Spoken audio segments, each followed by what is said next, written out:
China के शहर Beijing में समर ओलंपिक्स की तैयारियां जोरों शोरों से चल रही थीं। पिछले कई सालों की कोशिशों के बाद आखिरकार इस बार चाइना को समर ओलंपिक्स 2008 होस्ट करने का पहली बार मौका दिया गया था। इसी वजह से चाइना इस इंटरनेशनल इवेंट को हर सूरत में बगैर रुकावटों के अंजाम तक पहुंचाना चाहता था, जिसके लिए $40 बिलियन यानी तकरीबन 3000 अरब रुपए खर्च करके न सिर्फ न्यू स्टेडियम्स बनवाए गए बल्कि दुनिया में अच्छा इंप्रेशन देने के लिए बीजिंग एयरपोर्ट को रेनोवेट भी किया और लोकल ट्रांसपोर्ट में हजारों नई बसेस भी ऐड की गयी। लाइट्स, जनरेटर्स, सिक्योरिटी, ट्रांसपोर्ट सब चीजें रेडी थीं, लेकिन फिर भी कुछ न कुछ गड़बड़ लग रही थी। ओलंपिक्स की ओपनिंग सेरेमनी में अब सिर्फ 2 दिन रह चुके थे। दुनिया भर की टीम्स बीजिंग पहुंच चुकी थीं, टिकट्स भी बुक हो चुकी थीं और पूरी दुनिया इस इवेंट का शिद्दत से इंतजार कर रही थी कि चाइनीज गवर्नमेंट को एक ऐसी खबर मिली जिसने उनके पैरों तले जमीन ही निकाल दी।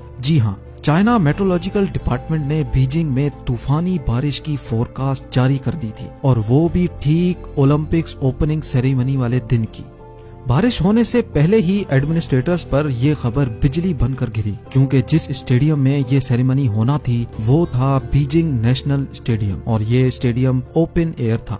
यानी इवेंट पर चाइनीज गवर्नमेंट की सालों की मेहनत सिर्फ एक ही घंटे की बारिश की नजर होने वाली थी। अब इवेंट में सिर्फ एक दिन रह चुका था। सारे एडमिनिस्ट्रेटर्स सर जोड़कर बैठे थे कि चाइनीज गवर्नमेंट ने एक ऐसा हल निकाला जिससे बारिश भी होगी लेकिन स्टेडियम और बीजिंग की सड़कें गीली भी नहीं होंगी।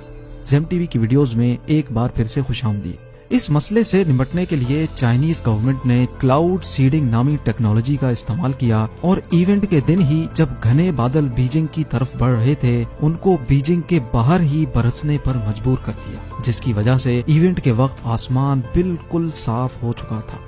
नाज़रीन, क्लाउड सीडिंग एक ऐसी टेक्नोलॉजी है जिसको इस्तेमाल करके दुनिया के किसी भी हिस्से में बारिश लाई जा सकती है। ये टेक्नोलॉजी काम कैसे करती है, कैसे अब इंसान के पास ये पावर आ गई है कि वो कहीं भी किसी भी वक्त बारिश ला सकता है, ये जानने के लिए जरूरी है कि हम पहले ये जानें कि बारिश होती कैसे है।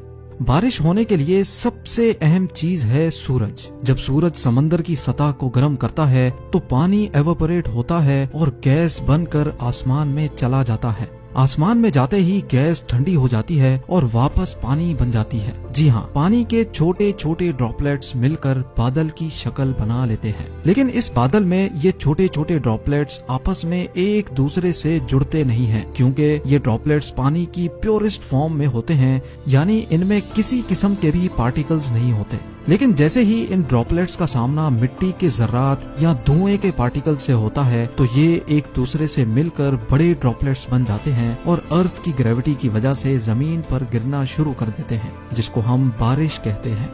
ये तो था बारिश का बेसिक फंक्शन, लेकिन क्लाउड सीडिंग से बारिश कैसे मुमकिन बनाई जाती है। क्लाउड सीडिंग टेक्नोलॉजी पहली बार 1946 में अमेरिकन केमिस्ट विंसेंट शॉफर ने डेवलप की थी, जिसमें सिल्वर आयोडाइड नामी एक कंपाउंड को आसमान में बादलों के ऊपर स्प्रे किया जाता है, जो बादलों में ही मौजूद छोटे छोटे ड्रॉपलेट्स को एक दूसरे से मिलने पर मजबूर कर देते हैं और आखिरकार ये ड्रॉपलेट्स इतने हैवी हो जाते हैं कि वो बारिश बनकर जमीन की तरफ गिरना शुरू हो जाते हैं। लेकिन इस बारिश को सिर्फ रेन नहीं बल्कि आर्टिफिशियल रेन कहा जाता है।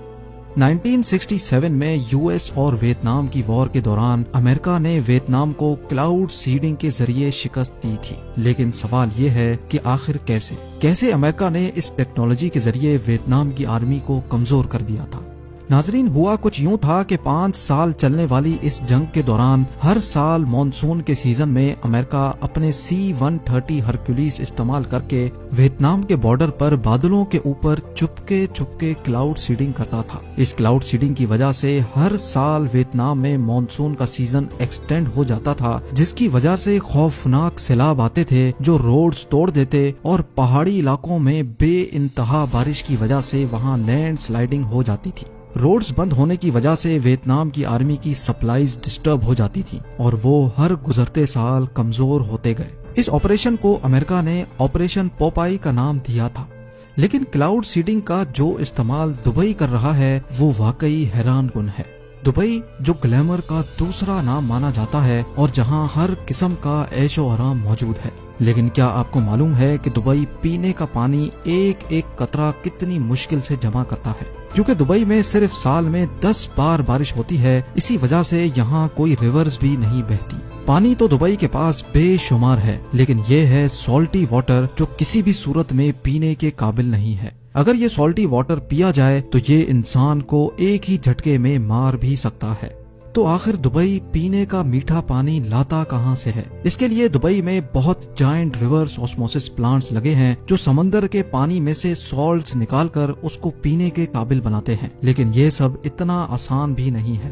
دن رات چلنے والے یہ پلانٹس روزانہ لاکھوں نہیں کروڑوں لیٹر پانی فلٹر تو کرتے ہیں، لیکن ساتھ ساتھ بے شمار بجلی بھی کنزیوم کرتے ہیں، جس کی وجہ سے 1000 لیٹر پانی فلٹر کرنے کی کاسٹ دبئی کو $60 یعنی 4500 روپے پڑتی ہے۔ اس خرچے سے بچنے کے لیے دبئی پینے کا پانی بھی کلاؤڈ سیڈنگ کے ذریعے اکٹھا کرتا ہے۔ جی ہاں، دبئی میں حجر کے پہاڑوں میں ایک ڈیم بنایا گیا ہے جس کے اوپر آسمان میں دبئی گورنمنٹ کلاؤڈ سیڈنگ کرتی ہے۔ جب بارش ہوتی ہے تو بارش کا قطرہ قطرہ پہاڑوں سے سلائیڈ کرتا ہوا سمندر میں جانے کے بجائے اس ڈیم میں اکٹھا ہو جاتا ہے، جو نہ صرف پینے کے کام آتا ہے بلکہ دبئی اس پانی سے بجلی بھی پروڈیوس کرتا ہے۔ جہاں فلٹر پلانٹ میں 1000 لیٹر فلٹر کرنے کا خرچہ 4500 روپے آتا تھا، وہیں کلاؤڈ سیڈنگ سے یہ کام صرف 75 روپے میں ہو جاتا ہے۔